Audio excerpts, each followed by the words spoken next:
You know, I just realized and remembered where the F we are in this game, and it saddened me. Anywho, hello, this is DarkElf85 on YouTube, or HektontheMage on PSN, and welcome back to Shadowrun Hong Kong Extended Edition. I hope everyone's doing okay. I unfortunately am a little bit tired, so I probably won't be playing too long. But we gotta get through this freaking run because F the Matrix. Especially since I have to go back into the Matrix to get some things working properly. Ugh. Not happy about this. Not happy at all. Anywho. But happy Halloween. It's actually... Some people might have heard this. I didn't know about this until my mom told me this on Sunday morning. Well, my Sunday morning. And yeah, I didn't know about this because I don't. Yeah, other than listening to the radio every morning and supposedly my newspaper, although it's since COVID-19, I haven't really read the newspaper and things are depressing in the news anyway, nowadays. Well, always has been, but usually more now. But yeah, it's kind of a state of mourning because of what happened in Itaewon. Yeah, what, like Halloween party, because Saturday, you know, would be party time. I guess in an alleyway. They haven't said too much about it, I think because they're investigating it. But 154 people got killed and 133 people got injured by like getting crushed to death. It's like, what the fudge is going on here? I'm confused by that. I found out that I think it was like a 20 or so, 20 something amount of people were foreigners who got killed, and 4 people were actually from the area I'm from in Gwangju. So yeah, they mentioned that on the radio this morning, and I'm just like, what the fudge? And so like a lot of things relating to Halloween were canceled today. Like I guess they had like an event, something going on at school today, that got canceled because they're observing during a morning of loss, you know. Which I understand. I mean, I understand, but at the same time I don't. But that's because, you know, major killings happen all the time in the USA, and so I always think it's odd, but it's not. I guess maybe it's abnormal for me because of being desensitized because of the stupidity in the USA. I guess that is a reason. I mean, that was the thing that I was confused about with the whole Seawolf incident. That was like, they were saying it's the major killing since the Seawolf ferry incident. And that I was confused about and why all that. Yeah, so I guess I'm just desensitized about stuff like that. So yeah, but yeah, so they were canceling things and whatnot. And other festivals in the region have been, not Halloween related, but other festivals like happening last weekend or maybe this weekend or during this week were canceled. So yeah, crazy stuff. You don't really hear a lot of crazy things in Korea, and if there are really heinous stuff, it's usually swept under the rug. Maybe if you don't hear it. That's the only thing I can think of. You only hear really crazy stuff when that's the stuff that makes news, and like this, really strange, in my opinion. Okay, so we need to shut off gas, hopefully, and we got to retrieve the auto repair unit. So probably once we exit this room to over here, it's probably battle central, I'm assuming.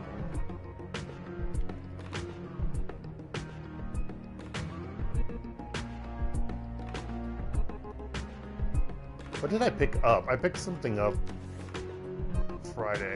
Wednesday, I mean.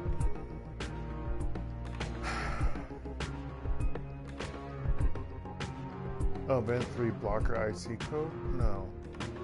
Lab safe key? No, it's MP laser for prototype.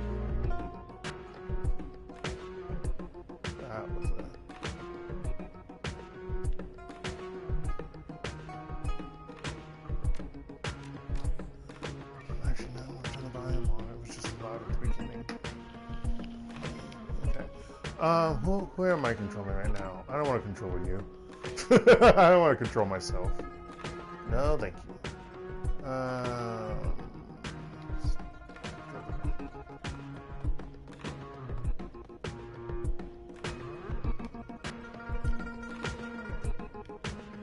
don't see anyone. I mean, they're there.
Interesting.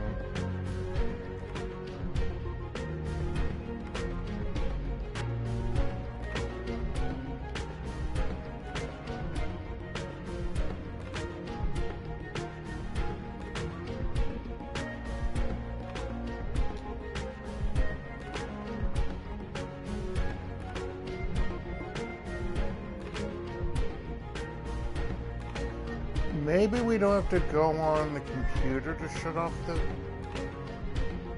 valves. I thought we would have to, but I guess not. Interesting.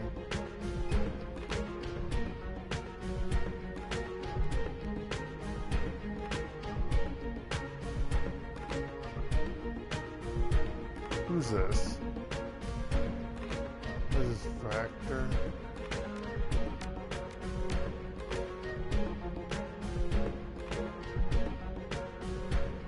I guess it takes a moment to, yeah. That's a turn, I guess, to open up the door.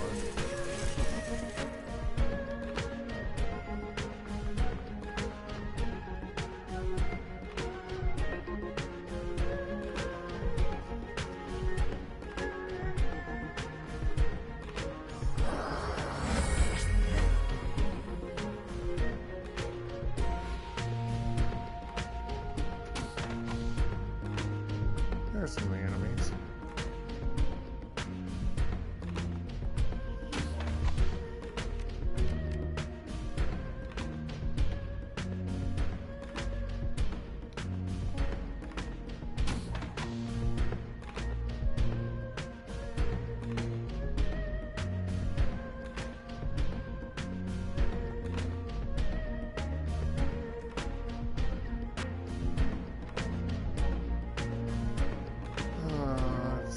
Who is this?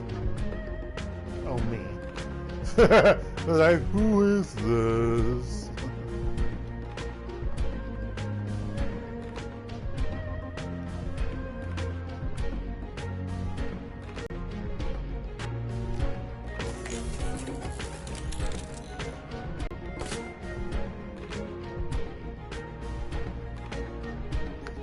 Internet, please.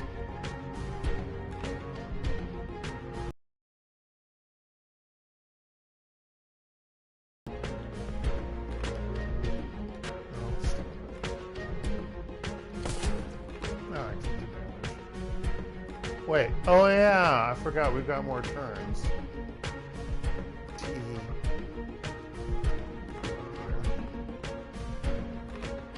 I'll move you.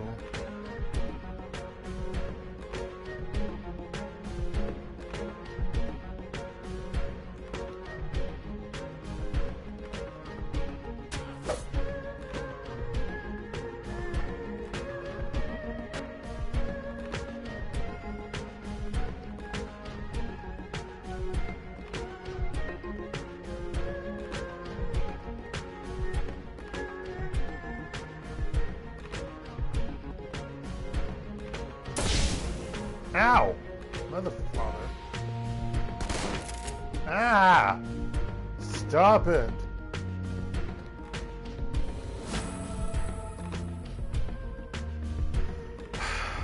Alright, let me do a save. I don't want to do this. I really don't like it. Alright. I'm actually not feeling good. I don't know if it's because of what I ate, or the combination of stuff that I ate for dinner, or what, but I'm just like, bleh, my stomach, I feel kind of gaseous, not just because of whatever, so I'm like rather annoyed. And you have to do this shit, which I'm not happy about. I'm not happy about this. Fuck.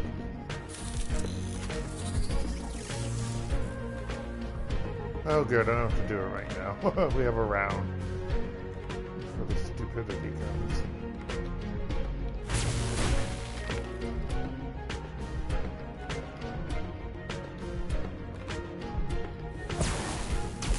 Ah.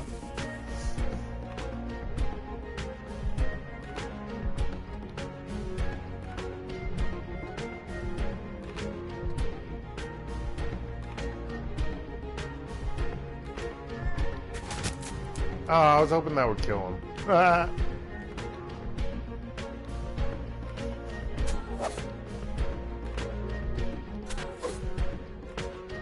I got really, game? Really?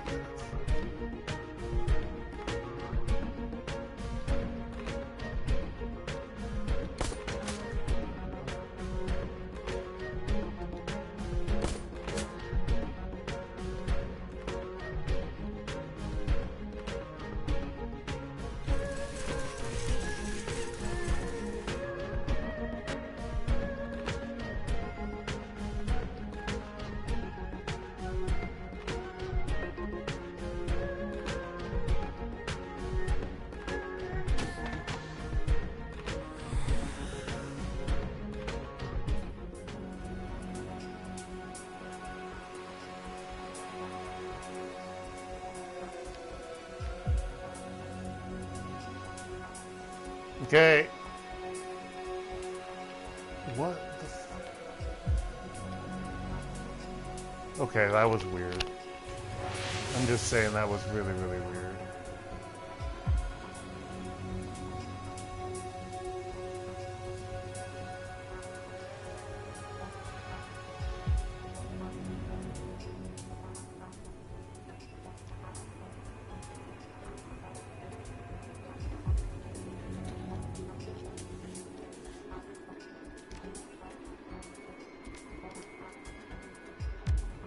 Alright, here we go.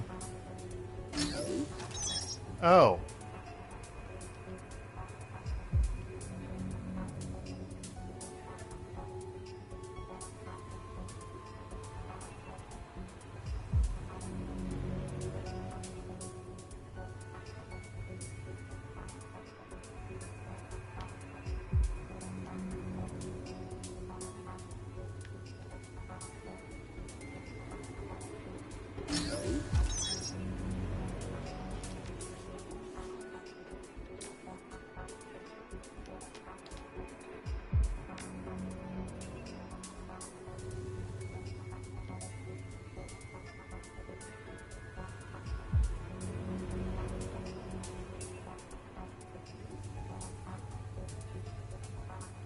No!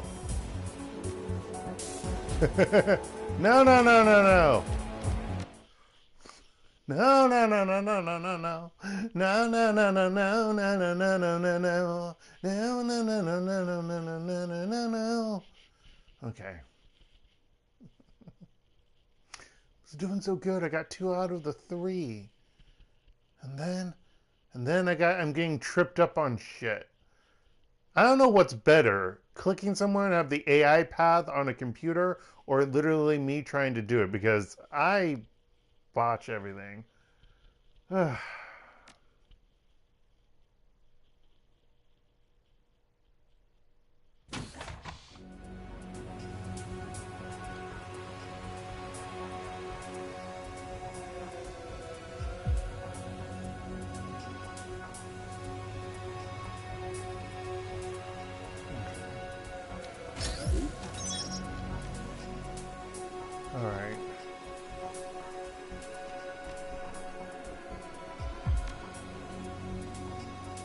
Fuck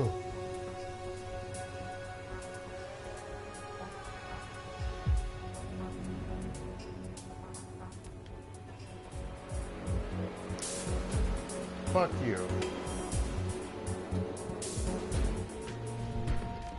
Fuck you. It's doing so good, game. And then you go and pull that shit.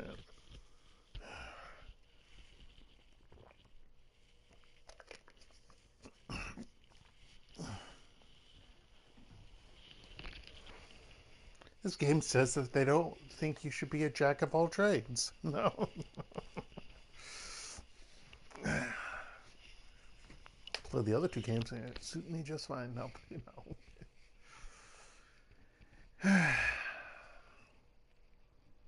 No, it's just that in this game you don't get a lot of money. It really bothers me so much. Really, you don't.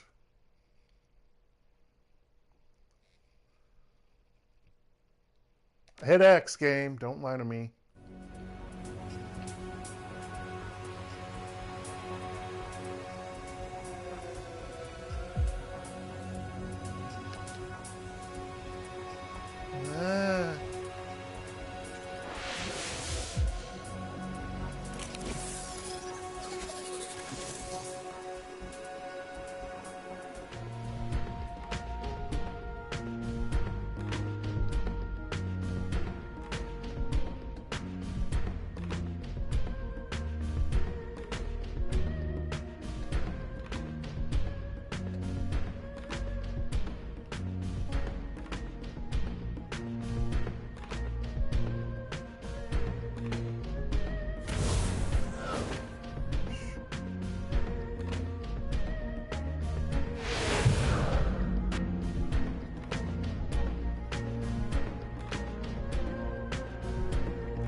Oh, she's out of it already? That's pretty quick, I have to say.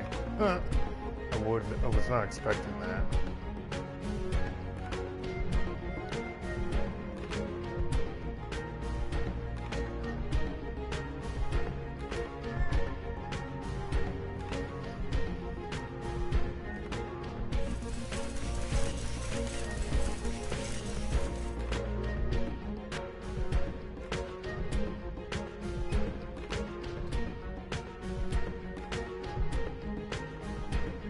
Where are you going? Where are they going? What are they doing? What is wrong with this AI?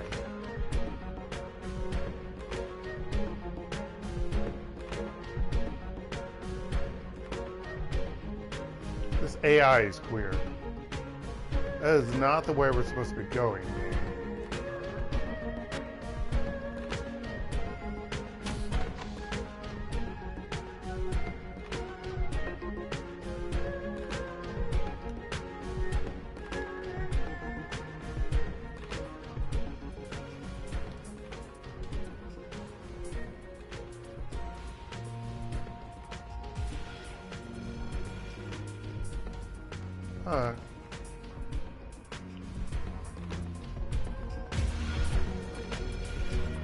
Swiping the keycard across the slot, the safe lets out a beep, and the light flashes green. As the door swings open, the contents are revealed. A stack of chips in a plexiglass cube containing a tangle of drone parts. With a deft grab, you scoop up the goods. Oh, there are the enemies. Hi. And see you there.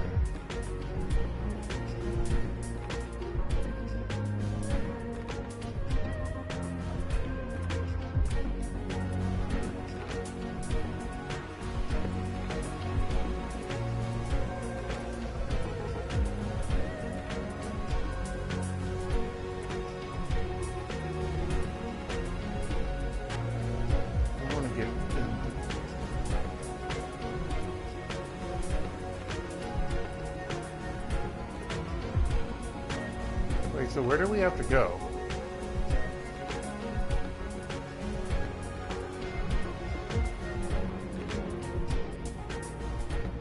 Oh, over there. Okay. I was really confused for a moment.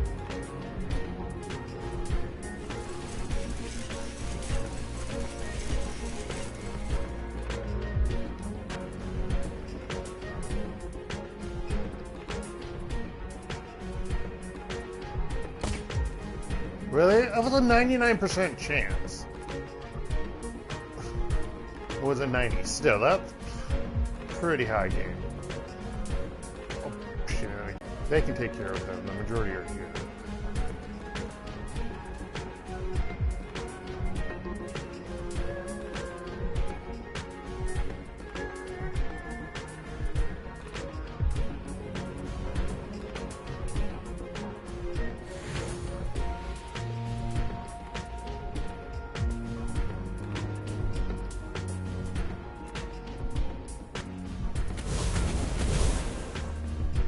That motherfucker.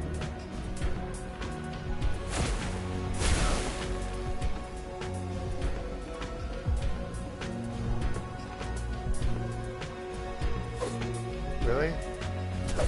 You're right there.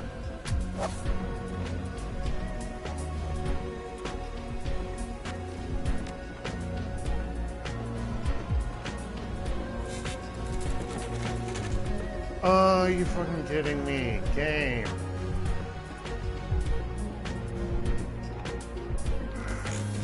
It's not what I meant to do.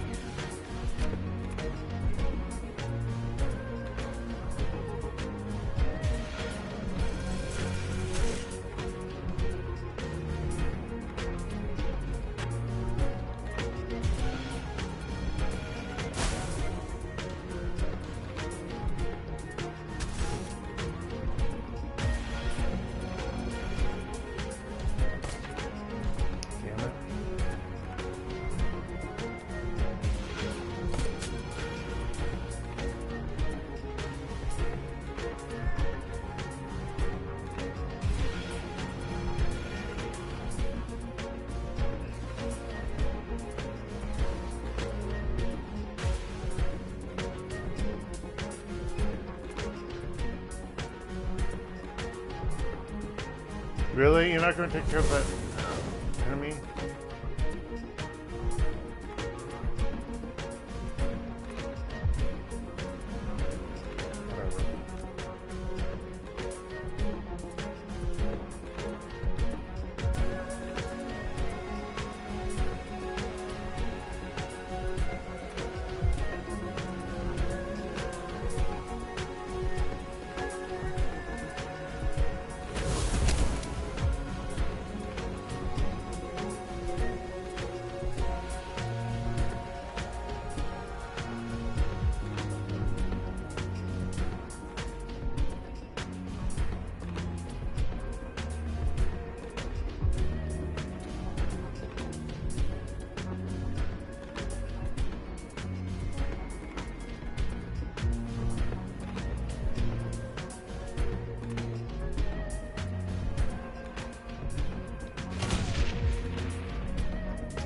Oh, thank you.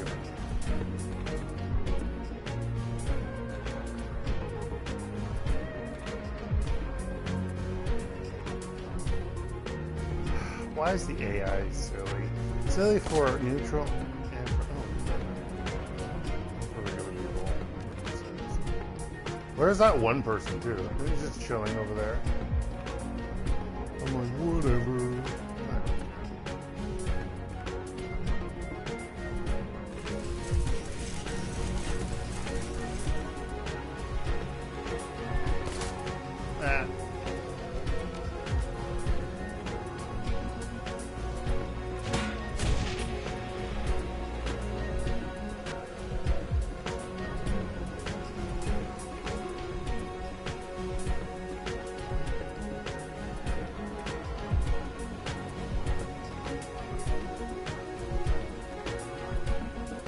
Oh, do I have to open up the shutters? Oh, I don't feel like it. Can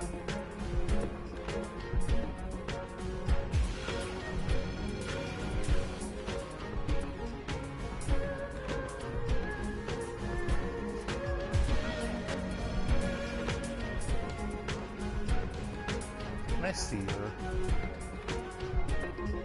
Really? She's not in my line of sight.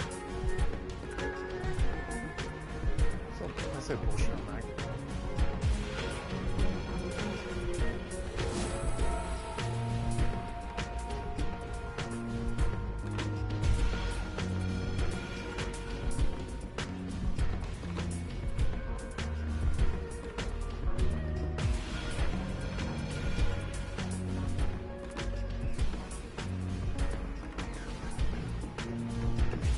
They're actually all going to survive, that's for sure.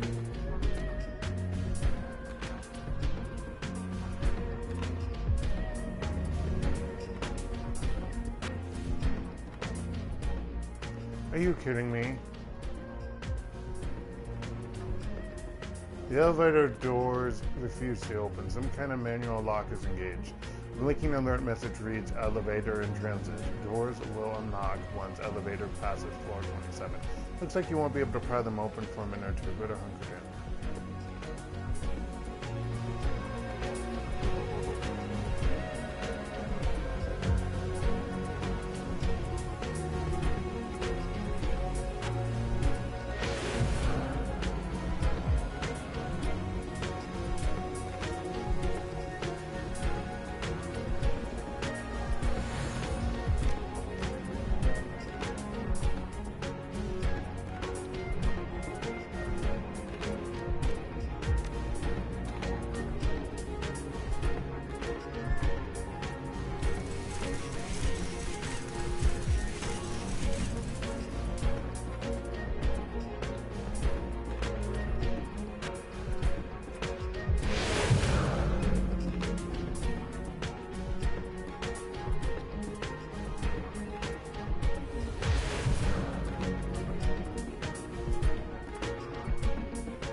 How many more enemies? Yeah, I heard a door open.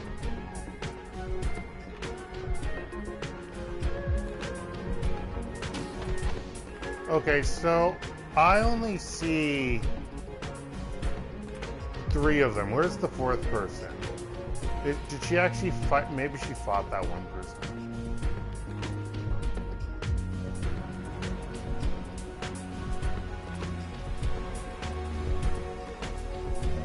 I can't actually help the... It's weird that I can't highlight the neutral people unless they're near me. Just pointing that out there. It's weird.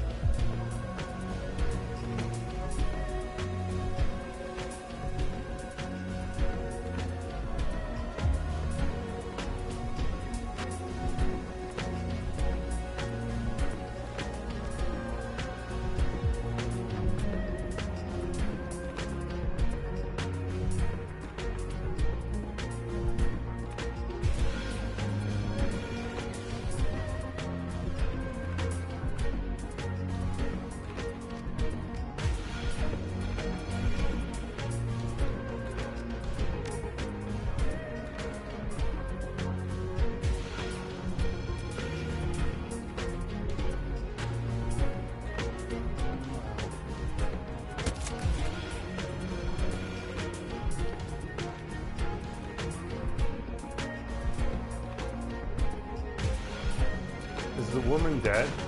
I feel like she's dead. I feel like her stupidity is making her get killed. That's what I'm feeling. Yeah, I feel like her stupidity is getting her killed. Because everyone else went over here just because I didn't decide to kill that one enemy. So she's getting herself killed, and I'm just like, I don't really have anything to say about that. So yeah.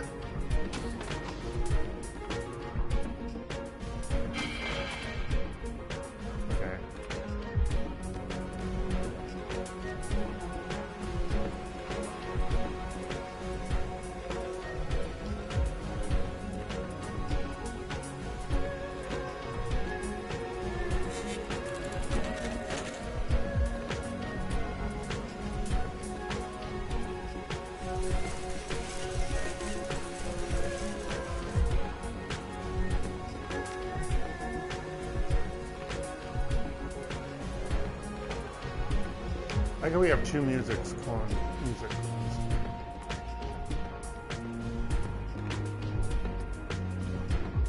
Well, we'll find out if she's still alive.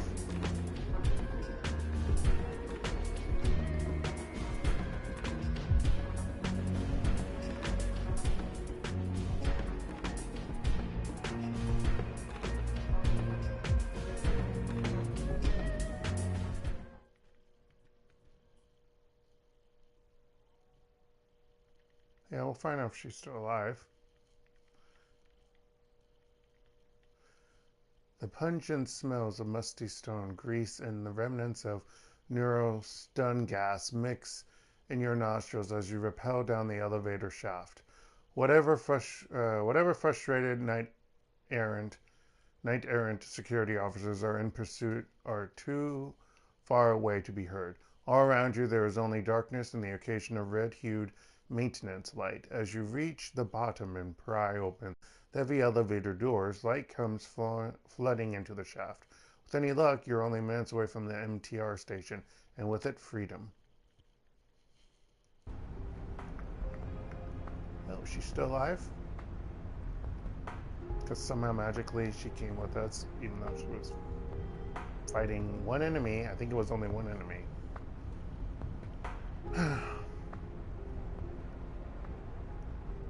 Oh, she's still alive. You exit the service elevator and step out into the dimly lit basement. You hear no sounds of alarms nor shouting, but it's only a matter of time before a knight-errant catches up with you. The basement smells of mold and stale air. Faint vibrations run through the floor and walls every few moments. Evidence of MTR trains passing nearby. Ah, Dizzy's still alive.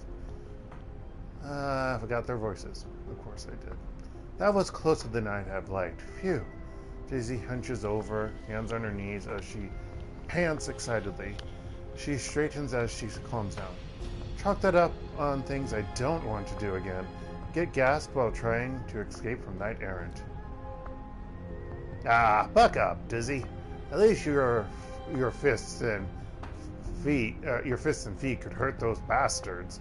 I swear to God, I'm never running against Ares again unless I've got an assault cannon with me.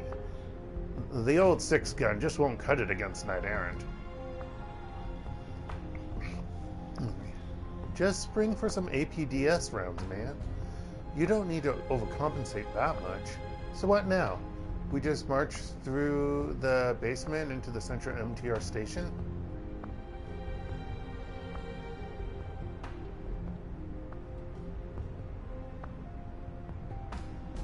Let's take it slow. We don't know what's lurking down here. Before we head off into the unknown, what are we going to do about the prototype? You need it for your job. I need it for mine.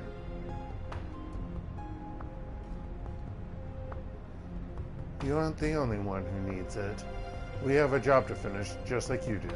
It's unfortunate that we can't both get what you want, but that's how life is. But the network of contacts, the running community knows how reliable you are. I'm a little fish in a big pond here. I blow this job, I may not be able to work in Hong Kong again. Hell, you don't even need the prototype, just the damn GPS units on it.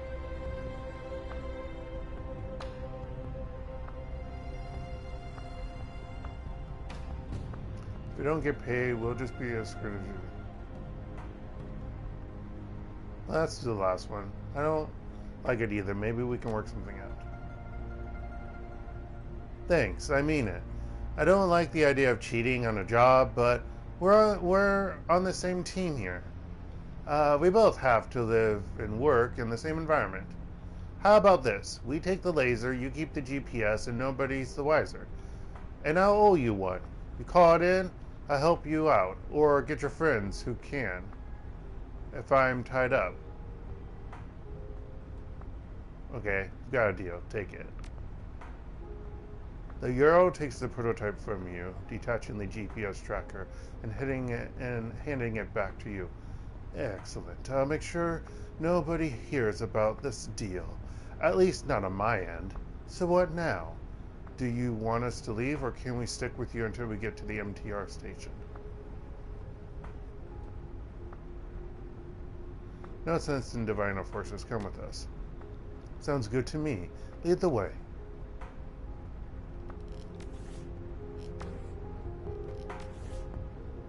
No, I've got the GPS coordinates of the MP and the MVP for laser prototype. Don't lie, game.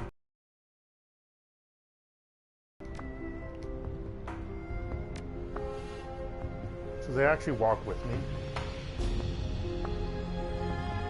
No, they don't. Bullshit. Okay, why would I go into combat right here, game? Oh, they do move with me. Sweet. I've got so many people who are a distance away from me. Actually, no, she stands right behind me. You have to go. Oh my god. Wait, I see ley lines up there. No, there's no distance behind me. Let's go to the left.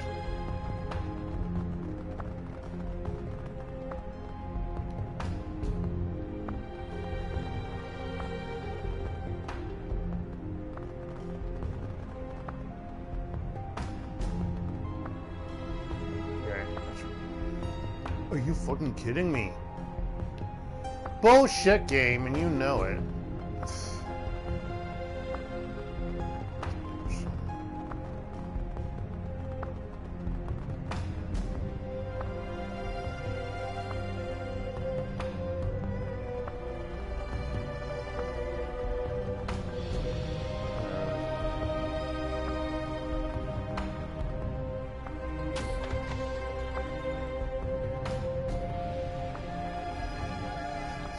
Inspect the sign, yo.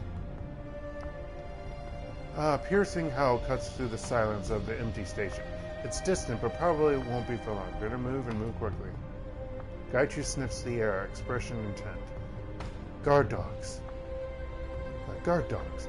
They are headed our way, undoubtedly tracking us by scent. We need to keep moving, or they will be on us very quickly. Warning, condemned entry, no entry.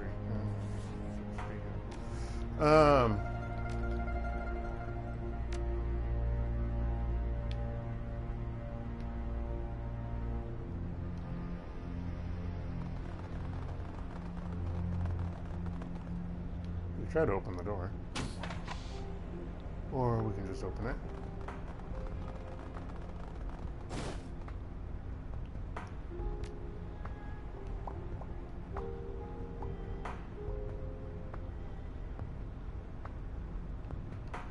Oh.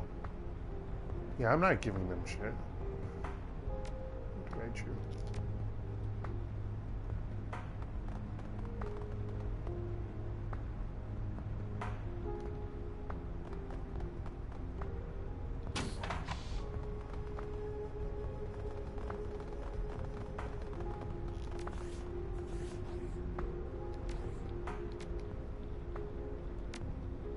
Oh, what's these generator controls? The control panel. Are you serious? My intelligence is that shitty. I think I'm at might be 3, not 4. Okay. This control panel seems to connect to the backup generators powering the disused section of the old central MTR station. The readouts indicate that backup batteries have sufficient power to keep the lights on, but the remainder of the power is devoted to operating secondary doors. If you could turn this off, you could prevent night errant forces from getting in except from the way you came in. Have Rector power down the secondary systems.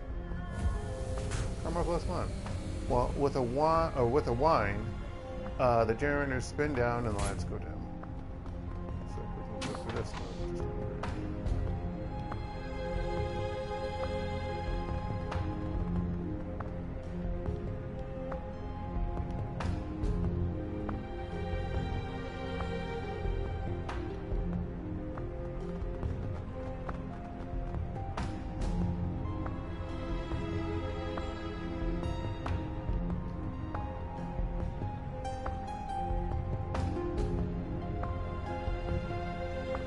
Are those knight errant? Oh no, that helmet looks like knight errant. Okay. For a moment I was like, is that knight errant? That doesn't look like knight errant. Is it knight errant? Oh, we don't go that way, folks.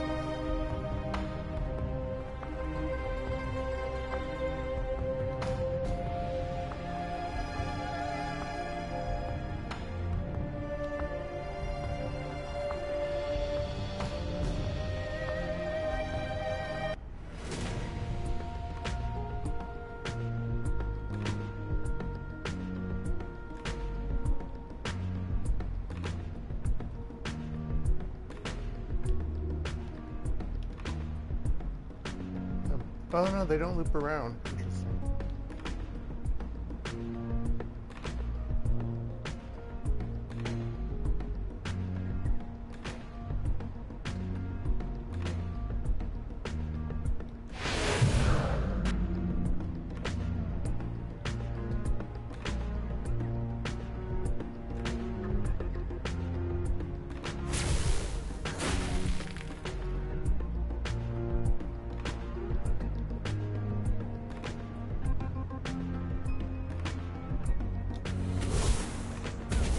Yeah.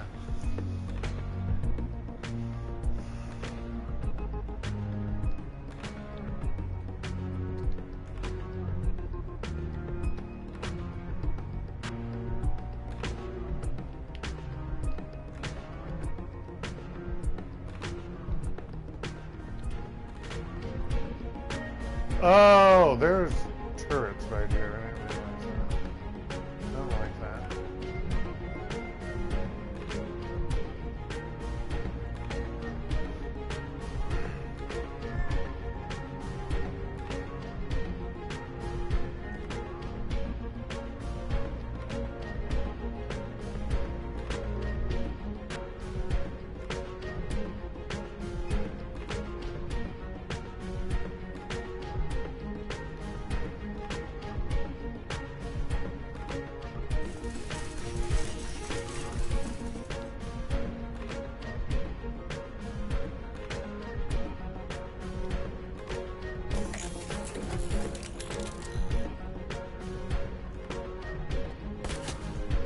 I didn't mean to do that, but sure game.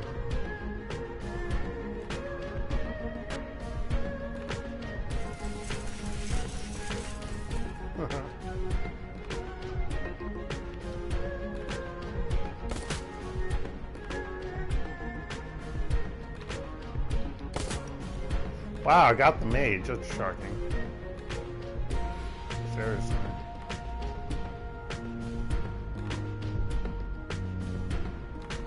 That's no protection whatsoever.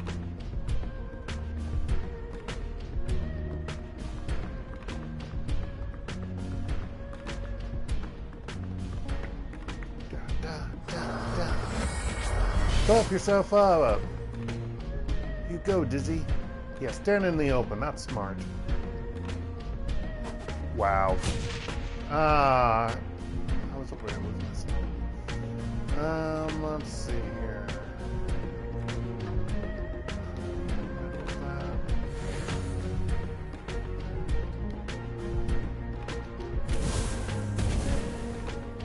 Did I kill you?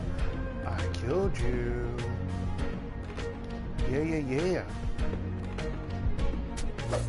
That. And that.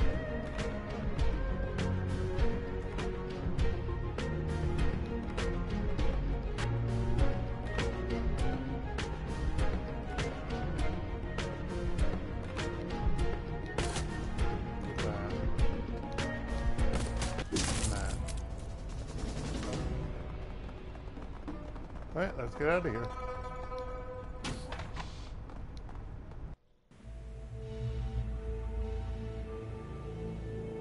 We just pop up here and no one gives a dang.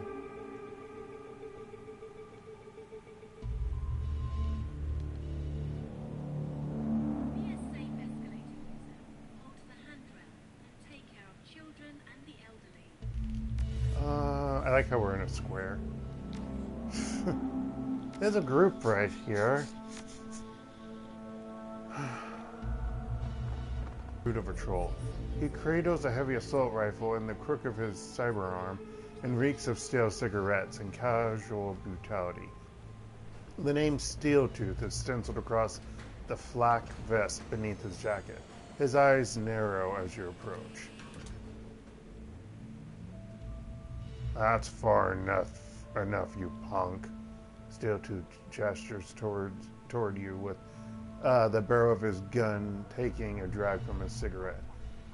The crew's had a long night. Nerves a little raw, you know? And crunching somebody's face always brightens my mood. Let me speak in small words so you don't misunderstand. He takes a long drag on the cigarette, exhaling the smoke through his nose. Give us the prototype laser, or we're going to kill you so hard your ancestors feel it. That's the best insult you could come up with, really? Try it. Watch how fast I air you out. Hello there. Can we talk about this first? The troll rolls his eyes, snorting in derision. His tone is sour and sarcastic. We should talk about this. We can be friends. Listen to yourself. It's embarrassing, you whining little baby. I do this for the sake of you, good sir, so you don't have to perish under my hand, or by my hand. That's why I do this. I offer you peace. Otherwise, you die. It's simple as that, good sir. Glancing in your direction, Gaichu shifts a hand to the hilt of his sword. I believe we are more than capable of killing this troll and his allies, should the situation escalate. I would not be particularly concerned about their chances of survival. You really think so, zombie? Maybe you're right. Maybe not. Either way, you just signed up to be the first target. The troll takes one last drag from his cigarette before spitting the butt out onto the tile floor. I dislike when people do that so much. It's like, you can carry your damn cigarette butt until you get to a trash can. It's like, F you for being a douche. That and spitting on the ground. The spitting part, I mean, I can kind of understand because you smoke way too much and you got phlegm because of all the crap in your system because of smoking. But I still think it's blah. But the cigarette butts, I'm like, no, be respectful. Even though clearly we see trash on this floor. But beside that, don't add to it. Right. Cigarette's done, which means your time's up. Hand over the prototype now.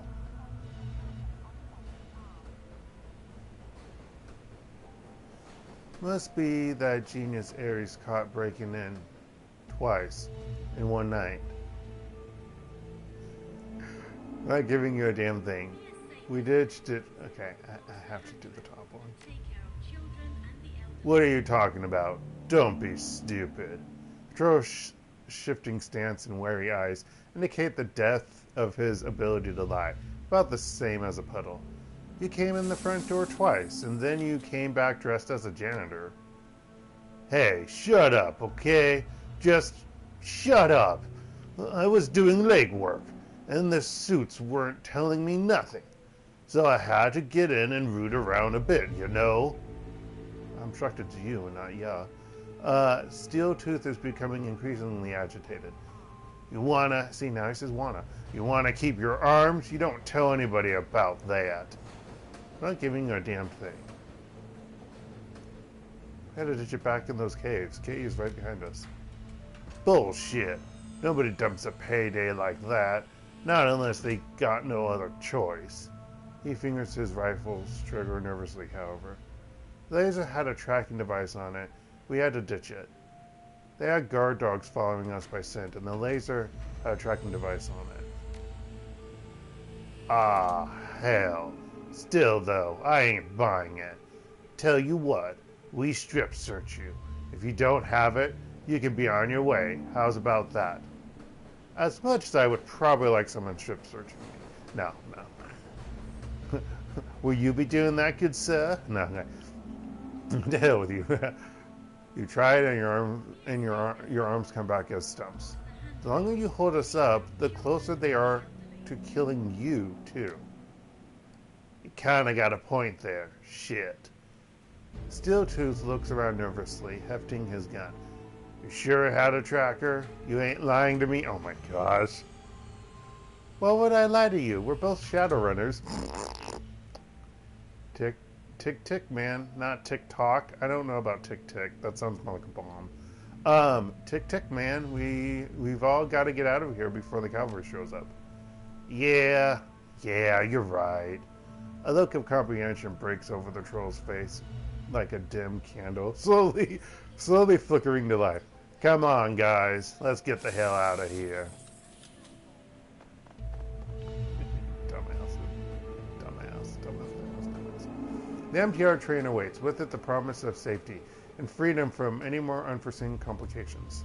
The Jarl nods in appreciation, extending a hand to you. Thanks for all the help tonight. I don't know if I'd have been able to get out of there without you. The world's better off with people like you in it. What will you do now? He shrugs and grins. The usual. Make a handoff, get paid. Probably take a few more jobs out here. Got a lot of debts to pay off, you know? Nothing's free in this life.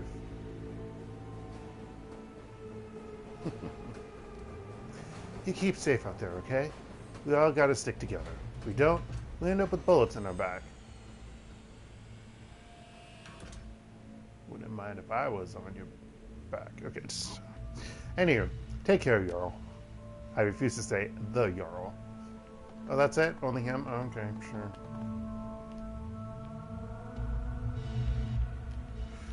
Okay. Ugh. Ah! Dang it, game! Yes, it's the game. It's not my fault. It's never my fault, people. Never my fault. And on that note, I need to go use the restroom and brush my teeth, so I'll be right back.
information. Dang nabbit. Okay. Let's clean this off first.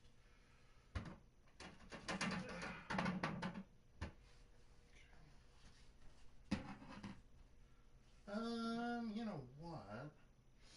Let's open up another one.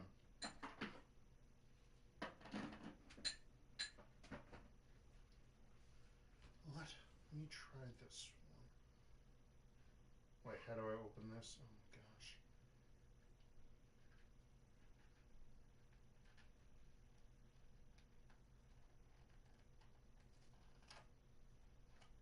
There we go.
Mother. Light. Let there be light.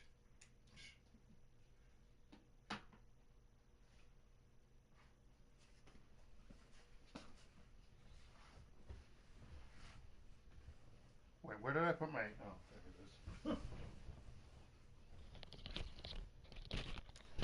is. Sorry, I was moving a little bit, some things, and I was trying to light a new pack of incense. Yeah. Having some incense mixed with cinnamon spice, because that's what I have. Wax that's melting. Make my whole place smell lovely.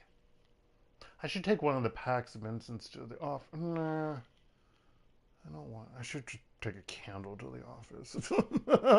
Anyhow, I could take the eucalyptus one. Anyhow, the MTR train pulls away from the station.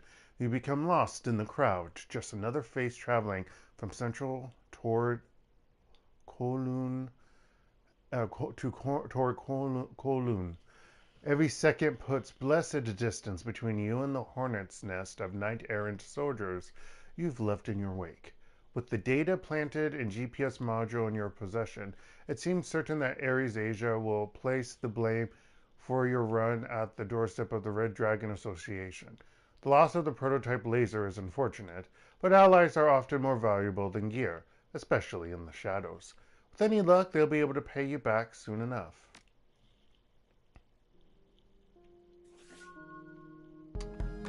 Eight karma points.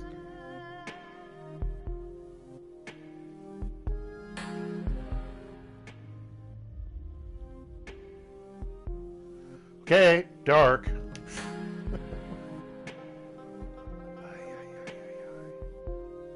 Dark.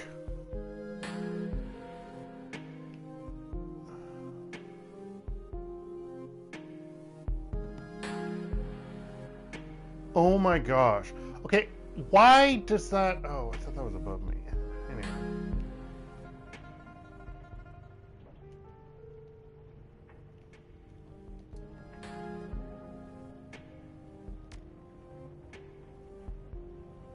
Urgent problem. We have a problem to solve. It is urgent. Meet me at the Mahjong parlor. Carry these orders. Dringler bow. There's too much shit going on. We might as well go there because we can't chat with our teammates anyway to see their witty comments about or commentary, as I was thinking. I was thinking commentation, which I'm like, that's not a word. Commentary about events that transpire. So yeah.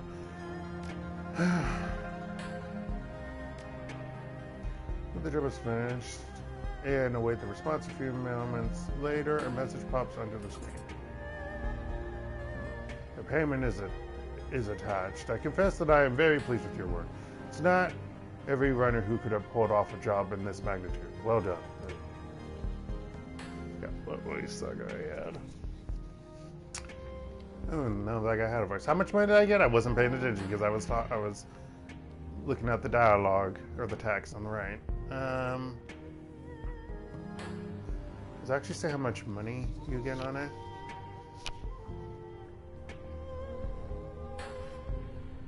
It's not actually on here. Lovely.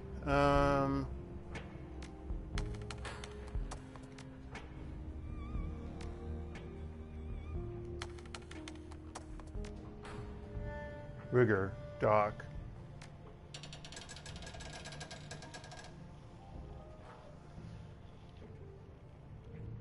Anybody get work done by an expat named Deleted? He rigs dockware out and Deleted, but I hear he's better than most auto docks. Especially that hatch. Ooh, something's going up with our friendly neighborhood dock. White Prism. Read the rules, everyone. No calling out personal specifics or addresses of potentially active operatives. Keep it to handles, generalities, and city sectors. At least 9 corporate bots are crawling the Haven as we speak. He's the real deal, yo. He's solid and he's in with us. I'm sick of saying it. Anyone who gets Chrome installed by some hack running dockware and a converted restroom deserves the horrible nerve degeneration they'll die from. Those guys saw you up. You'll pay for it. Slottable dockware can't replace a real surgeon, period. The tech isn't there yet.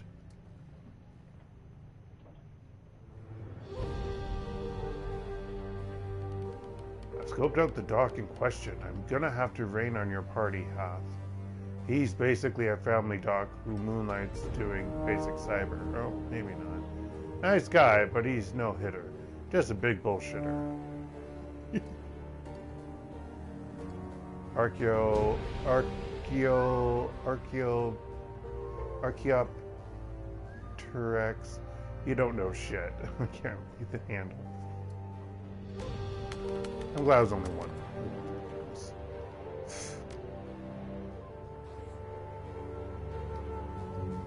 Come on. How much money did I get? Not enough for me to purchase like 5 upgraded spells. I can do that much for damn sure. Actually, you know what? Since I'm here, let's get to the right section and spend my karma. My intelligence is at 4. Okay.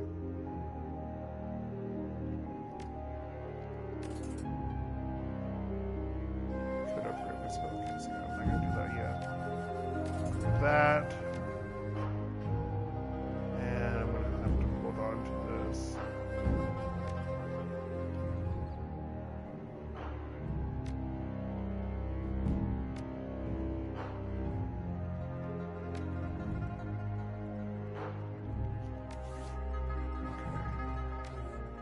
Save. Continue on.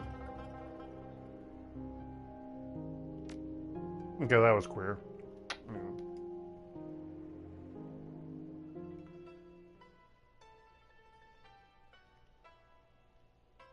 He has a cigarette.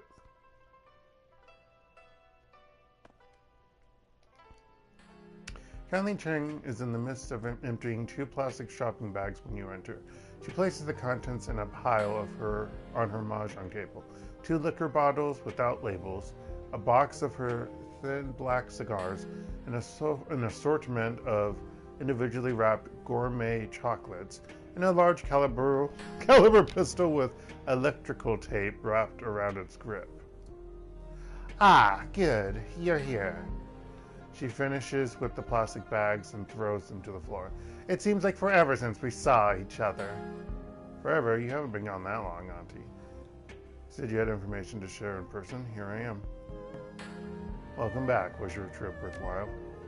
Her voice is filled with a rusty energy. Yes, my darling, yes. I met with several contacts within my network who referred me to others in the neighboring cities. Regardless of how far technology moves forward, tradition demands that some things be handled face to face. I have returned with information that will lead you to the plastic-faced man. The man who killed Raymond Black.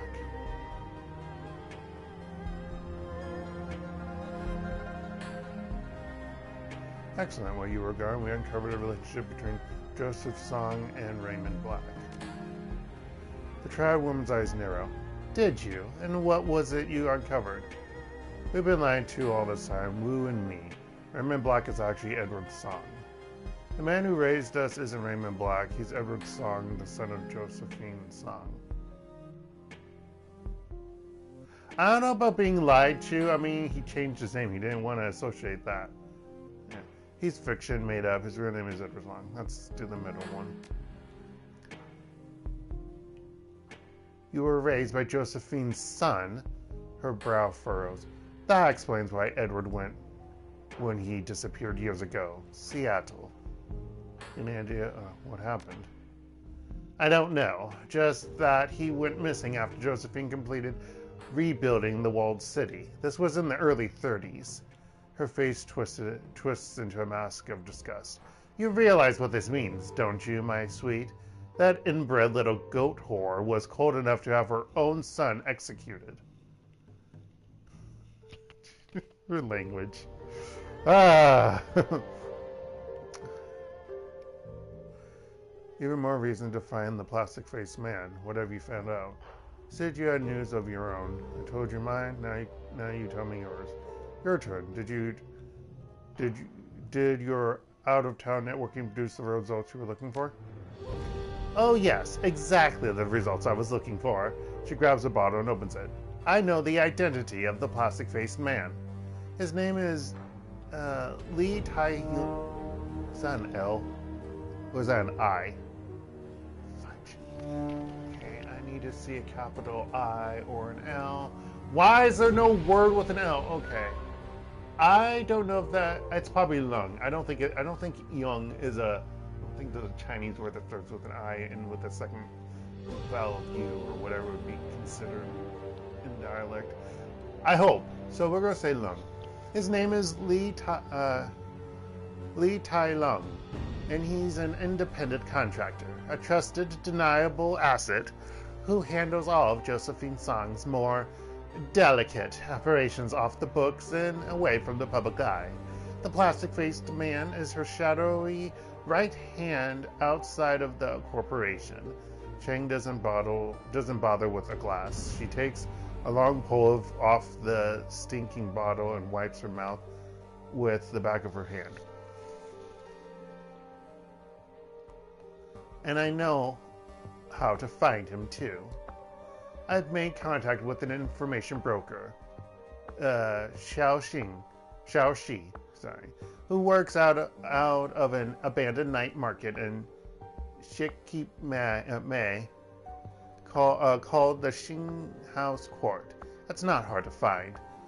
She takes another pull on the bottle. Xiao Shi has gained access to the plastic-faced man's complete itinerary, where he'll be, who he'll be with, what sort of security he'll have, the works. She grins glassy-eyed. You can use it to perform an extraction. Grab him and find out what he knows. You find out why Lee has a face made of plastic. Great. The faster we find the plastic-faced man, the faster we get every bit. Got it. You find out why Lee has a face made of plastic? It's not just his face. Lee Tai Lung's entire skull is synthetic. Wait, what? He's designed himself to be the perfect corporate operative. He's installed a unique piece of headwear, you see. It allocates and compartmentalizes client-related memories so that they can be erased upon the completion of a job. And as an added security measure, this cortical implant will wipe his memory if it detects that he's been captured.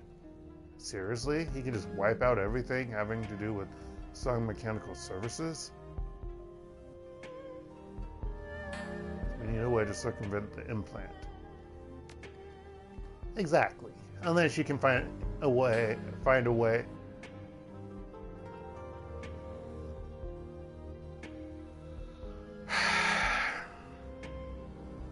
Game, this is a new low.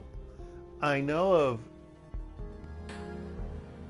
grammatical misspellings and wrong words, but literally combining two words, or technically it is one word with a hyphen probably originally, same as like tomorrow, because morrow was a word before tomorrow. But anyway, I digress. It's not a way. Exactly. Unless you can find a way around the cortical implant, you have no way to extract the information he has and figure out what happened to Raymond Black. She circles the mouth of the bottle with her finger. Now I've done my part in this, my darling. You need to find a way to neutralize that device. Isabel interjects, her voice breaking slightly as she speaks. I know a way. I've heard of something like this before. I met someone in the Matrix who had to shirk a similar memory wipe implant once. It was a requirement for a big job, and she pulled it off. Keep talking. Her handle is Dreamland, and I know where to find her. All that we have to do is convince her to give up the secret of how she did it. Okay, Isabel, I will go see Dreamland before we hit the information broker. Then we grab the plastic-faced man. Or we do other side quests to get more money and revenue, because, yeah. No matter what you choose to help, no matter who you choose to help you snatch that guy, I'm gonna be there when you extract the information from him about Raymond. Wu crosses his arms across his chest and tilts his head towards you. You got it, Insu. We should all be there. Gobet's eyebrows arched high. I know that I want to see this. Very good, my darlings. Now listen to me. After you get what you need from the plastic-faced man, I want you to end him. You understand? Triad Boss taps the table with her finger. I need to send a very clear message that this is what happens when you mess with Kylie Cheng's operations, with Kylie Cheng's people. Josephine takes Nightjar. That's her still speaking, sorry. Josephine takes Nightjar. I take your plastic-faced man. Once you snatch the plastic-faced man, Song will know something is happening, and events will unfold very quickly after that. You best close out any pressing business you have before heading to Shekip to see Shaoxi. You understand? Oh, this is the point of no return, eh? That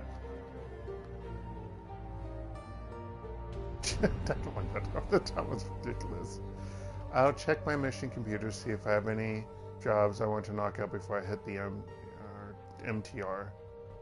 There we go, middle one. Business is business, my darling. Kylie Cheng raps on the mahjong table with an imitation ivory tile. Excuse me. What do you mean? The business has been very good since you arrived. Alright. What do you want, sir? Jingla Bao stands impassively, muscular arms folded across his chest. The low noise and stale smell of the mahjong parlor seems to glance off him like rain off a granite statue. He acknowledges you with a nod, a quarter of an inch. His rumbling bass voice seems to vibrate the floorboards. We have a problem. Maximum law. Oh, no. Things. Seriously, everyone's young until proven innocent. Dark, are you saying that young people are horrible idiots? Yes, that's what that line means. I mean, obviously innocent versus guilty, but yeah, that's what it means. Same as, I assume every person is of the heterosexual persuasion until proven innocent. You know, that's how I view things. There are certain things set up in my mind, and that's how it goes. Also, about obviously your sexuality, I think it's up to you whether or not you want to say something about it to someone else. I don't think it's their responsibility to pry into it, unless of course maybe they're interested in you. But hopefully then it's not going into stalker territory. It's a fine line, and I don't really know anything about it because I can't give any relationship advice of any sort. Anywho. Bao says it as if it explains everything. He's been talking in the Matrix about your jobs. Oh, god damn it, I can't. Well, there goes my money source there. It's drawing attention. Conley wants him shut up. Wants him to shut up. Husband gossiping? That's not good. I didn't know anything.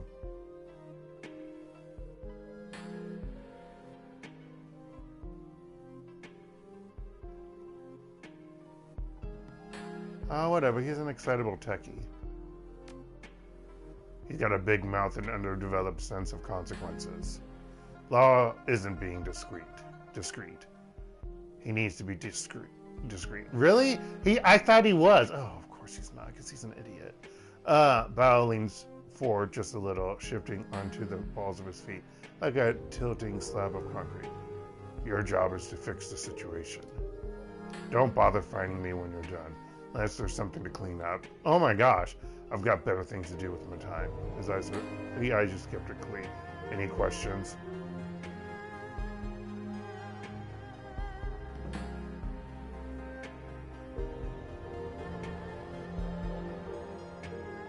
It's ironic that you're handling this. Bao's gaze doesn't look at just take care of it, Lore. Bao's got leverage, he's important. Leverage? He's entry level. The Ramporans recruit a lot of fresh meat.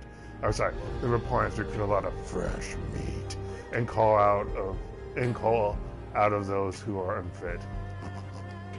Sorry. We are the ones who have pull with Rampoa. Law pushes the wheelbarrow. What do you mean by fix the situation?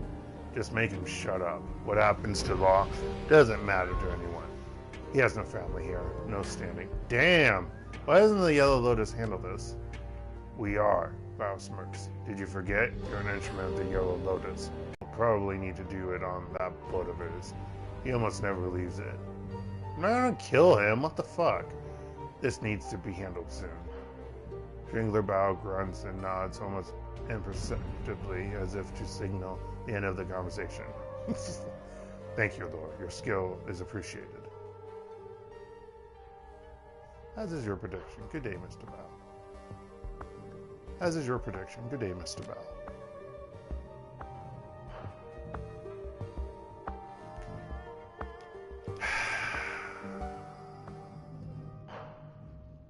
Wait, did they gain levels? Oh, they did. I didn't know that was yellow down there. I thought it was white still, or grayed out. So, wait, what level are we? No, they didn't gain any levels. Who gained a level? No one gained a level. They're at level 5 still. That's a game. Don't lie to me. Yeah, don't lie to me. That's really weird that they actually... They shouldn't allow you to do that if it's grayed out. I guess to see their skills, but they shouldn't show the point stats. Luckily, I'm not a tech person. No, that sounds bad. Also, I should probably update Isabel's stuff if I can. I don't have the money for all this shit. Let's be honest, I don't. I barely have enough money for my own shit. Oh, wait, there's a pickup here? Again?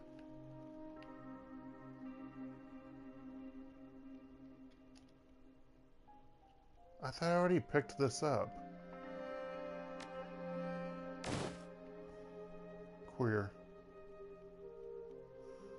Okay, buddy. Yo, Lore! Law's voice is gregarious, yet tinged with awe. He smiles widely. How can I style out the carnivore? Gosh. What do you need? Law, we need to talk. Privately. It's important. Yo, I'm your man for that. Law glances around with an almost comic furtiveness, bulky gargles weaving. Here? I can't leave the palace. That's okay, we can talk here. Just keep your voice down and turn off your open sign for a moment. Yo, you got it. Anybody ever tell you you're kind of a spooky guy, Lore? You kind of are. God. Law's boat obscures you from the shore, and his bulky piles of tarp shielded electronics somewhat obscure you from the boardwalk. I'm not killing him, game! Concealment is poor and dynamic at best, but at least the lanes of visibility are confined. God damn it, game. Stop making it seem like I'm gonna kill him. I dig the shadiness. I dig it. Now, I'm your man for serious business. What's up? God damn it. You can the fucking... seriously. Because actually, he's not 40. Isn't he supposed to be like in his late teens, if anything, early 20s? You've been talking about me and my team on the BBS, and people are sniffing around. We have an information hygiene problem. You've ID'd my crew on chat boards. You need to stop spouting your buddies about me and my crew. Got it? Kill maximum law. Oh, God. Oh, God.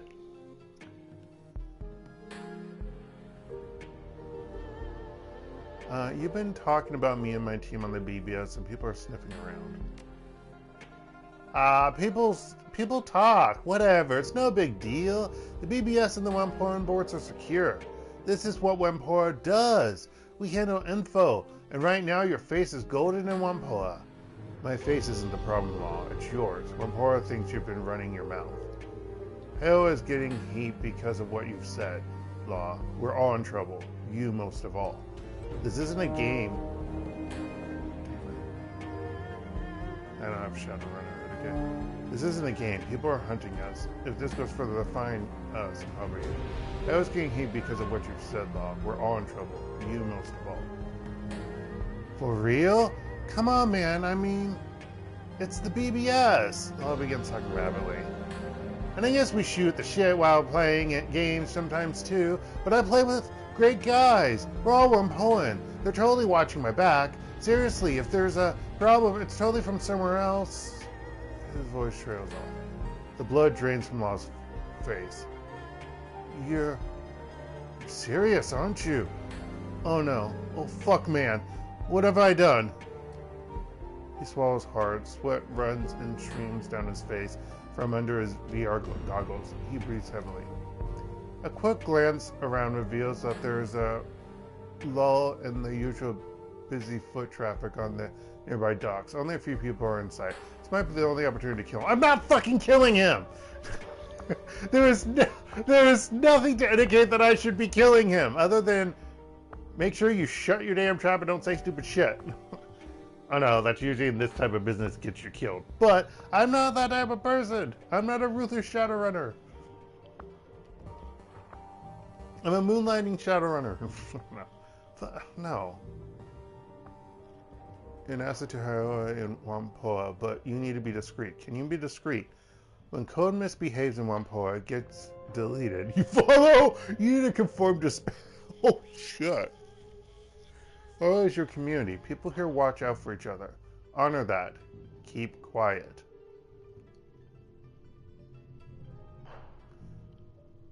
Kill maximum law. Do whatever you want, but do it quietly if you want to survive.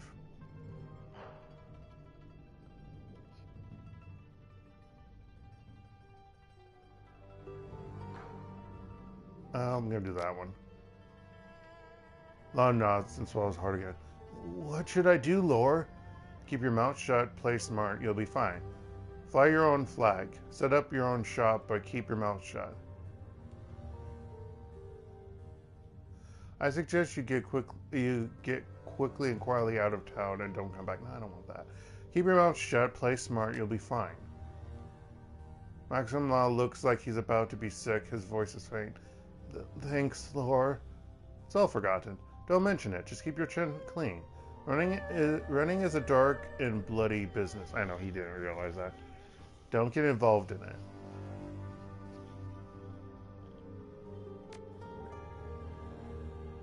Okay.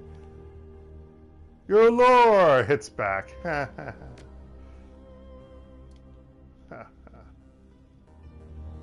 I don't think I have the... Do I have the option still to... Actually, let me check. Do I still have the option of telling him shit? So I don't think I want to anymore. I do! What the fuck?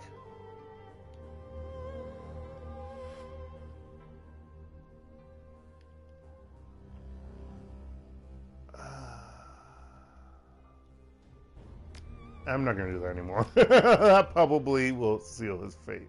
And or mine, in a way. So we're not going to do that. We won't touch that. Alright.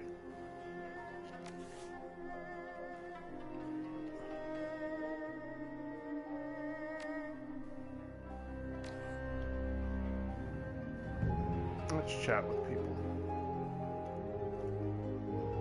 By people, I mean our teammates. Really, game?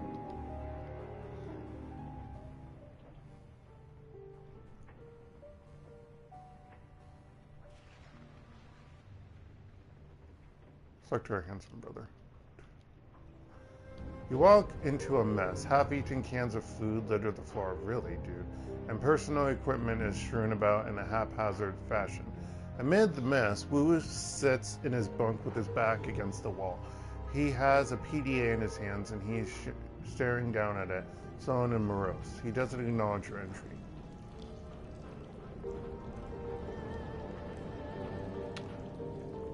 Now it's your turn to look like shit.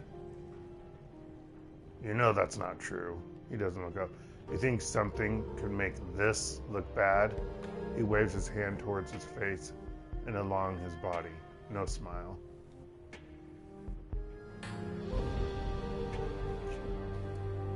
Is he shirtless? I'm not. I suppose you want to talk. Come on. What do you think about that last one? Was it on the last run, Insu? I assume it came out okay since you're here to ask about it. You were on the last fucking run! Don't lie to me! Oh yeah, he wasn't. Never mind. Dark! Doesn't pay attention sometimes. Especially when he's tired and the game was forcing him to kill tech idiot. Anyway, enough about that. Need anything else? What are you looking on the PDA? A video. Oh, sorry. A video of Edward's song. Where'd you get it? Isabel dug it up. It's archival footage from the Walled City project. What's he like? Younger. I mean, it's from 20 years ago, but he looks a lot younger and rich, powerful. And his name is Edward. He glances up, his eyes are rimmed in red. Do you want to see it? Yeah, fire it up. Sure, why not?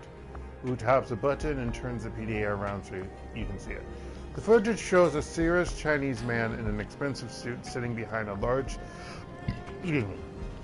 solid wood desk covered in blueprints. The man is holding a magnifying glass over one of the plans and studying it intently. He folds the blueprint over and checks the one beneath it. The name played on the desk reads, Edward Song, Vice President of Special Projects. The video is rough and contains no sound. It may have been footage for a documentary that was never completed. I want to actually see his face. Do you have a face of him? The next shot is from some sort of planning meeting in a glass-enclosed conference room. The serious man is sitting at the conference table, pointing to a large man and looking up at the man standing around him, at the men standing around him. He is explaining something. They look at each other and nod, clearly impressed by what he has to say. Well, that's probably why you didn't have any issues with financial stuff. The whiteboard at the end of the room bears the words groundbreaking, 21st May 2022. Written in bold characters. Raymond's writing. The footage cuts to a scene of two people talking at the end of a long hallway. They don't appear to know that they're being recorded. It's a serious man listening intently to what an older woman has to say, nodding with his arms crossed and his thumbs at his lips. The woman is the same one that was in the taped video call that Kylie Chang showed you, Josephine Song. And how about what Isabel's dug up? She is somewhere in her late middle age, beautiful and very clearly in charge. The two look up at the same time, see the camera, and begin waving their hands for it to be turned off. The woman appears angry but cold. The video ends and Wu puts the PDA face down on his bunk. Wu shrugs his shoulders, searches your eyes. Who is that guy?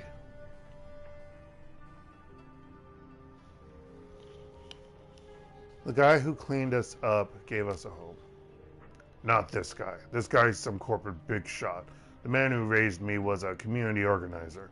He wore sweaters. Maybe when we find the plastic-faced man, we'll get some more answers. Till then, Raymond Black is Raymond Black, and this guy is someone else. Yeah, he had a change of heart, basically. Come on now, Duncan, you should be able to recognize this. He realized things went too far and changed his ways. That's what happened. Now, is that good? Can it really erase what he was a part of? No. But it shows that he has a conscience, sir. Thinking about the way you and Raymond used to butt heads. What about it? Never really had a problem with him. I think that's one of the reasons you were angry with me when I left. I had a better relationship with him.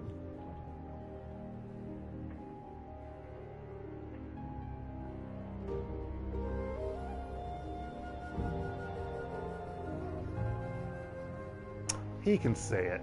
I never really had that problem with him. Of course not. You knew how to avoid conflict with him.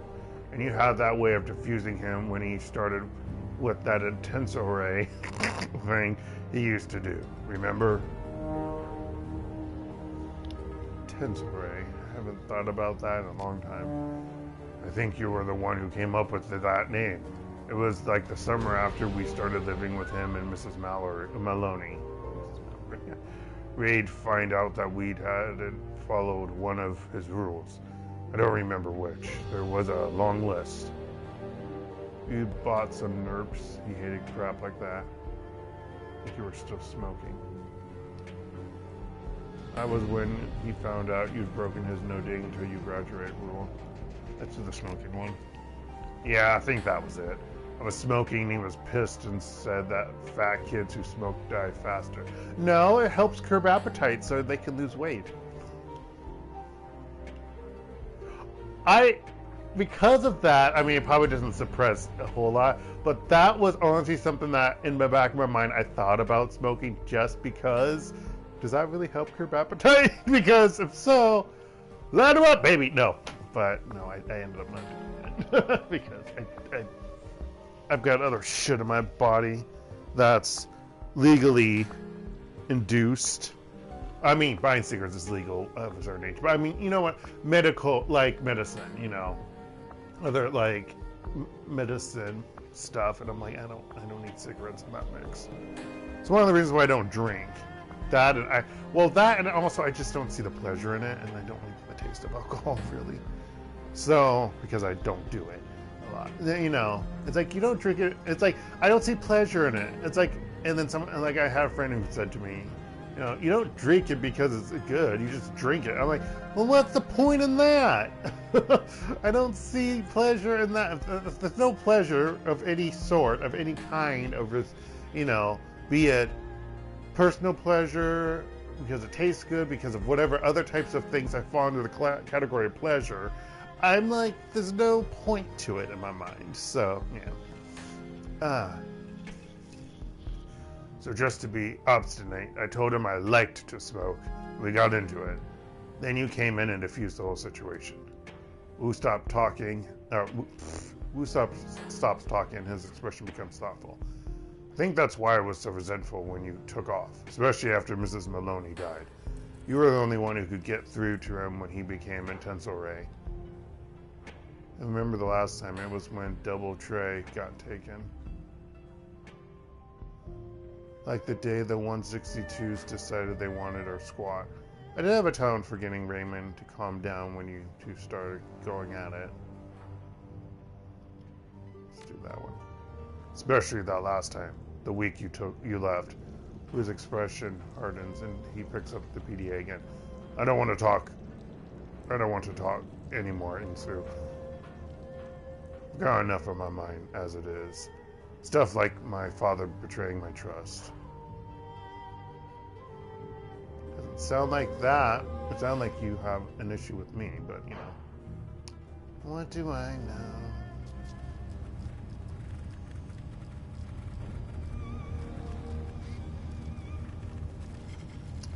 You enter Isabel's cabin to find her jacked into the octopus. Her body slouches, motionless, tethered to the machine. The computer's large display flickers to life again, just as it did last time. Isabel's avatar fills the screen. This isn't helping. The avatar frowns down on you, a look of supreme disillusionment on its face. I'm decking. I'm in my safe space. And it doesn't help. The memories are just as painful here as they are in the real world. You do know that your memories are a part of you. Yeah.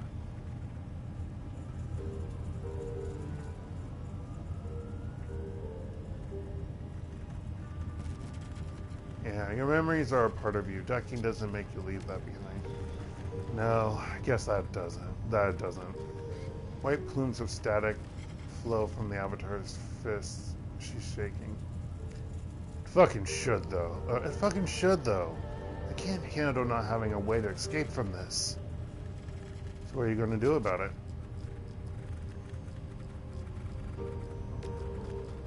I don't know, okay? I just don't. You know what? Hang on.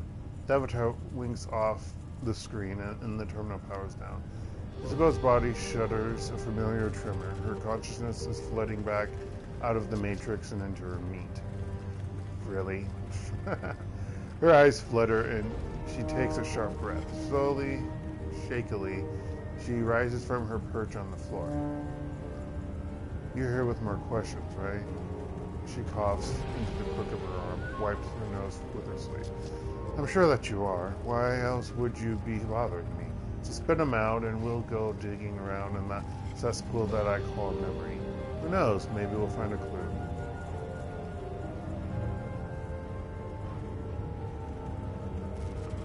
I know that you've been hurting, Isabel. If venting helps, go ahead. She takes a deep breath, makes a visible effort to calm herself. No, that wasn't like me. This isn't the person that I want to be. I'll be okay. I can handle this. Just ask me your questions, okay? Let's get this ball rolling. Any thoughts about that last run? I'm pretty happy with how that turned out, mostly because with Ares, the alternative is leaving in a body bag, especially when you're stealing a prototype laser. Good pay for a good night's work, and that's what this business is all about. If you can walk away and get paid, it's been a good job. I kind of wish we kept that laser, because hey, it's a laser. That's awesome. But you did the decent thing, really. You helped those runners out, let them keep their rep, and both of us could get paid. That's a good quality in a team leader. And I'm glad I've got you running the show. Anything else you wanted to know? Okay, I have questions about the whole city. She clenches her jaw, nods, go on. Oh, never mind. That's a lie. We already asked all of them, so I don't have anything more, apparently. As you enter Golbet's cabin, two things grab your attention. The first is Golbet herself. She looks exhausted, bleary-eyed. The easy smile that you've come to associate with her is nowhere to be seen. The second is what she's doing. Gobert appears to be in the middle of a valiant attempt to stuff a whole roasted duck into a saucepan half its size. The bird's rubbery neck flops from side to side with every heave of her shoulders. She looks up from the saucepan, blinking. A corner of her mouth twitches upward, but the half-smile falls away almost immediately. Oh, hey, Seattle. Tell me I had a bad time. I was just making dinner. Yeah, it looks like that way. Wouldn't that work better if you cut it into smaller pieces first? Compressed duck. It looks delicious. I've been watching the struggle. It looks like the duck is winning. Huh? She blinks down at the duck and her mouth dips into a frown. Oh, it isn't winning. It's just being stubborn. I'll make it fit. Don't you worry. She gives the bird another heave. Something gives way with an audible crunch. This'd be easier with a bigger pot. I'd have to wash it first, though. Oh my... Yeah. No. Just no, you idiot. No. Okay, I need to get another incense stick burning. Great. It's the bigger container, and yet part of the incense parts fall out of it.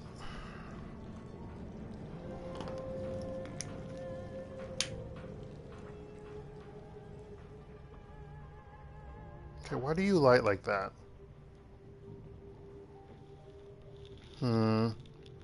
That's not right.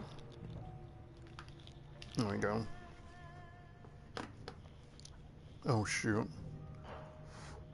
There we go.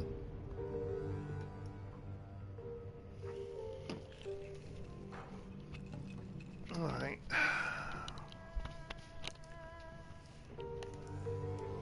She glances down at the piles of dirty clothes and a sort of detritus. Okay, I looked up that word. Why can't I remember it? Detritus on the floor of her cabin, frowning. And to do that, I'd have to find it. I know, she has like rat-like tendencies. I understand. But, Anyway, you, want something? I'm up to my elbows in mallard. Feeling okay? You don't look so well. She rubs the bridge of her nose with a pair of greasy fingers. Gross! Does cooking like chicken have the same thing as like cooking duck be the same? Is it similar to cooking chicken or any other? Like, are all birds similar where you should be washing your hands? Yeah. Anyway, leaving smudges of duck fat behind. Oh, that's so gross. Yeah, just picturing it. It's gross. Okay. It's weird. Ever since our last lesson, I felt, I don't know, preoccupied with the sinking ship. Oh, yeah! We're gonna get her side mission. Personal side mission. Side quest. I don't really do the whole haunted by the demons of my past thing. I mean, that's fine for some people, but I'm allergic to drama. Generally, when thoughts of the past get me down, I remind myself that it doesn't matter. Laugh it off and go have a snack. But this, I don't know. It's weird. Ever since our last lesson, I haven't been able to get the sinking ship out of my mind. She looks down at the pot full of mangled duck on the counter, closes her eyes. I guess I'm just worried about Cad and Mal, which is weird, because why would I be? I mean, I haven't even spoken to them in years. Hell, if anything... Wow, there was my voice. I think I need to drink some water.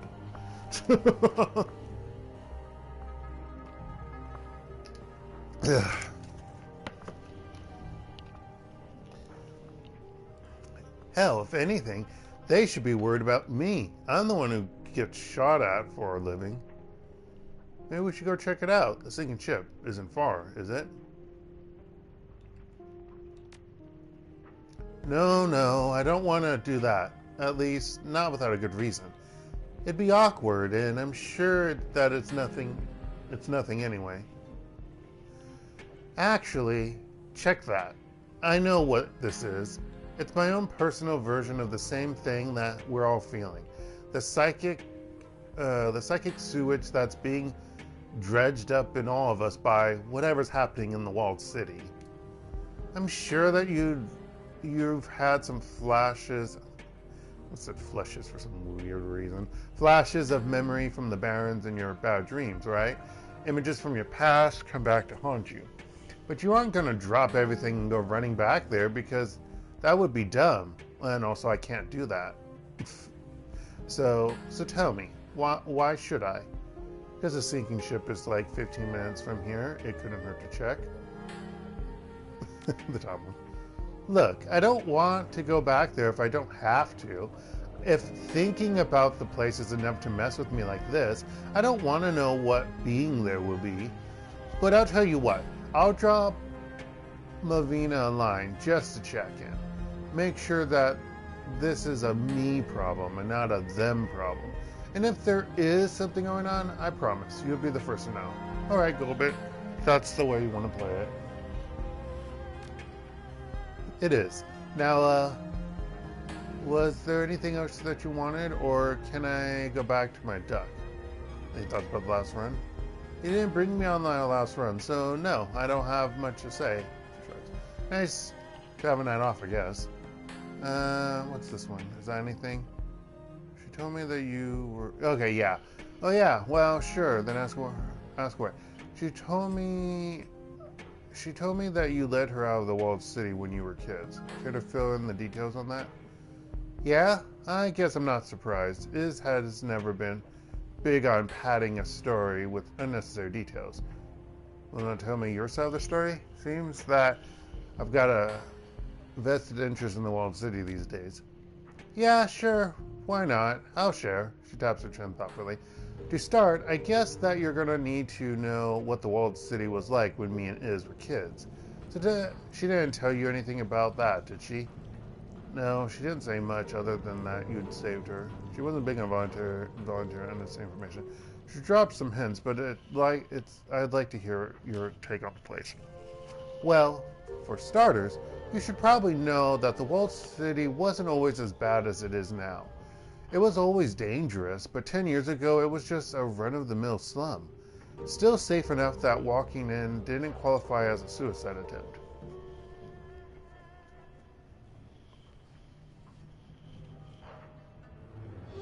I know, we were all there together. Okay. What I saw in there had to be the bottom of a downward... I'd figured that what I saw in there had to be the bottom of a downward spiral. The bottom? What you saw? No, Seattle. When you went into the Lotus Den, you were on the outer perimeter of the walled city. What you saw earlier is the best that the walled city of today has to offer. As you go deeper down toward the center, it gets a whole hell of a lot worse. Anyway, back when I was a kid, I was pretty much all like what you saw in the Lotus Den. It was pretty much all like what you saw in the Lotus Den. Not exactly Victoria Harbor, but survivable if you knew what you were doing. Back then, I used to play in the walled city. Rat would lead me into all the nooks and crannies that grown-ups were too big to fit through. There was this other young shaman in there I used to play with. His name was Happy or Lucky, something like that. He followed Pig. Nice guy, good card player. How many different shaman totems are there? Or shaman, I'll look it up, but I'm not going to. Obviously, none of this was a good idea. A teenage girl going into the walled city by herself, that's a recipe for disaster. Yeah, I didn't realize any of this at the time, though. Of course not. I loved playing in the alleys and crawl spaces of the walled city. It was fun. Oh my gosh. Jeez, I wouldn't want to be your parents. Oh, except she did. Well, never mind. Anyway, the point is, if I were your parents, that's like what my brother did when he was younger. He just ran all over the place. A time period when people didn't give their, 6-year-old child a cell phone. That's one of the reasons why I can't have children, because I would not give my child a cell phone until they're a teenager.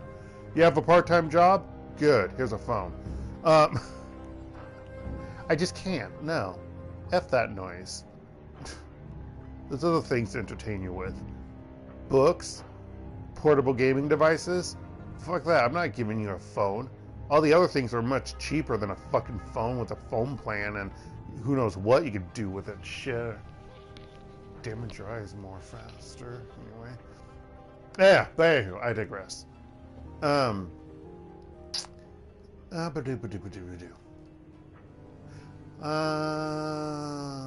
Is that how you met Isabel, by exploring the world city as a kid? Where were your parents while you were doing all this? I don't think she had any, but...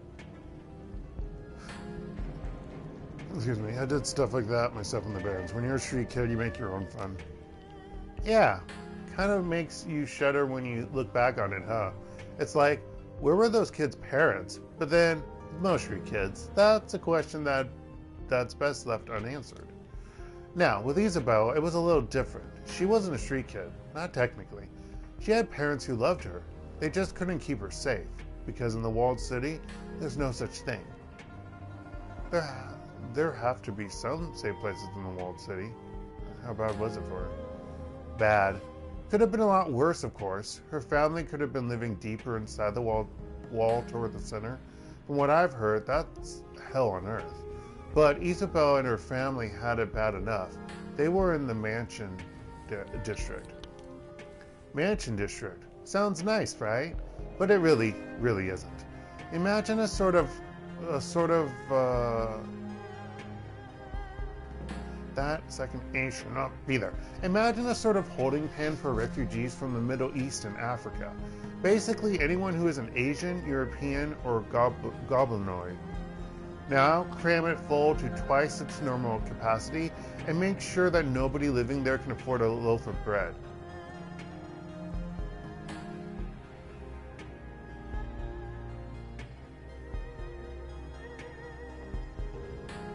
Why was it called the Mansion District? The locals named it after Chungking Mansions, out in Shim Xiao Sui. Sort of an inside joke. I was wondering if something like that. The mansions are the unofficial African quarters of Hong Kong. Most of the free enterprise zones, African immigrants settle there if they can afford it. The destitute refugees like Iz and her family don't get to go to Chungking Mansions. They get herded into the walled city. And once they're inside, the Mansion District is where they wind up. Forced relocation, huh? I guess some things never go out of style. Yep. No, they don't. And once the refugees arrive in the Mansion District, their prospects don't exactly improve. The only thing that most of the people in the mansion had in common were the color of their skin and the fact that they were living in crushing poverty. They didn't even have a common language to speak. It was a pretty rough place. A lot of infighting, lots of gang-on-gang violence. People did band together for protection, but there wasn't a lot of hope. Everyone lived in fear of being sent deeper into the slum toward the center. When you start getting dragged in that direction, you don't come back. Reminds me of Life in Bear, it's just a couple words. Yeah, I imagine that the two were pretty equivalent back then before the walled city got really bad. Anyway, this is where I met Isabel. It wasn't long before we were friends. She was interesting. I think that's why I let her latch onto me. The girl was smart and savvy, but cripplingly shy. She didn't belong in the walled city. No one really does, but with her it was painfully obvious. She was like a little mouse crammed into a box full of weasels. It was only a matter of time before somebody snapped her up. I was thinking snatched, but snapped, you know. So what happened? What led you to take her out of the city? Rat happened. She came to me in a dream, showed me that whatever was going bad in the walled city was getting worse. The whole place was rotting from the inside out, choking in bad chi and lost hope. I decided to go inside one more time. If I found Isabel, I'd offer to lead her out. If I didn't, well, she grimaces, spreads her arms.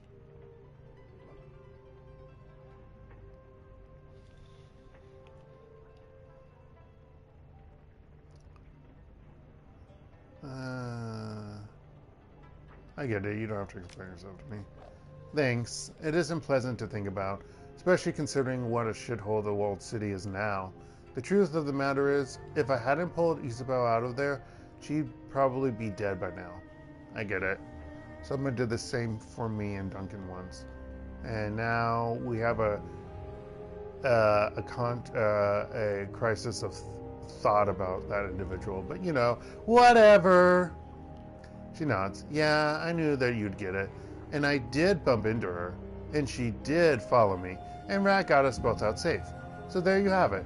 Happy endings all around. What about the other people who stayed behind? That other shaman that you knew. How about her parents? But yeah, let's start with that one. They went bad. Crazy. That pig shaman that I knew wound up going full on toxic. It wasn't horrifying. He burned himself out in an orgy of blood. She shudders. Nasty business, and not for me. Toxic? What does that mean? When a shaman goes toxic, he goes bad. It's like if you invert the usual meaning of a totem, that's what a toxic shaman does. Oh. Dog shamans are loyal and friendly, like all good dogs are. A toxic dog shaman is rabid. They're both dog, but they're different aspects of dog. Get it? Yeah, and your pig shaman friend went toxic? That's what I heard. You don't want to know what happened to him, what happened to him, what he became. It was pretty bad at the end, before the locals overwhelmed him. A lot of people died. Oh my gosh. What about Isabel's family? She said that they were still in the walled city. Why didn't you bring them with you? You think that I didn't want to? She sweeps a loose strand of hair out of her eyes. Look, it was going to be dangerous enough to get Isabel out on her own. Dragging a whole family out with her would have been impossible. Yeah, I get it. I would have done the same thing. Good. You would have been right too. She sniffs. Besides which, Isabel didn't want to bring her family. She wanted to get away from them as much as she did from the walled city. Never could get her to tell me why. Huh. That's all. Can you tell me about something else? No, she did hint something about something bad happening to, like, family did something to her, I think. Like, it sounded like it was like rape or something. Maybe. I don't know. But that sounded like it was hinting towards that. Incest or something, or maybe it was just what she'd normally seen, but it sounded like something like that. It's nothing else. Yeah, in Seattle, everything will be fine. You'll see. If there is anything fishy happening on the sinking ship, you and Iz will be the first to know. I promise. Something happens. And I gotta talk to my other teammates down in the hole. Yeah. Down in the hole. Also, we gotta get some. I have an unread message.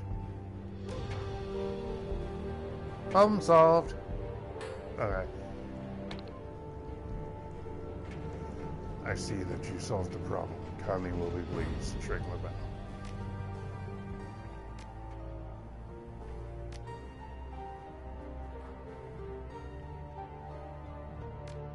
Object sabotage.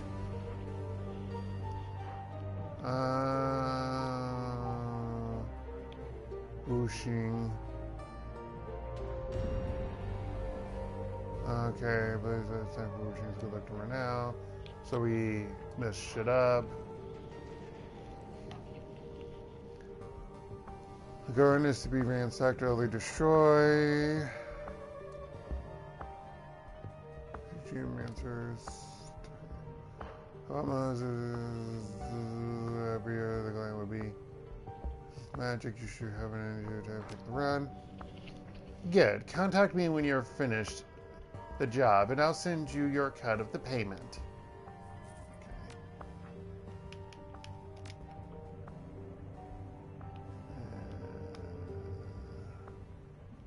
Let's talk with Factor. Ah, my friend, you have done an admirable job indeed. I have already incorporated the technology that you recovered, my stolen tech, into a new chassis that I'm fabricating for Koche. Glad to be of help. You will be, my friend.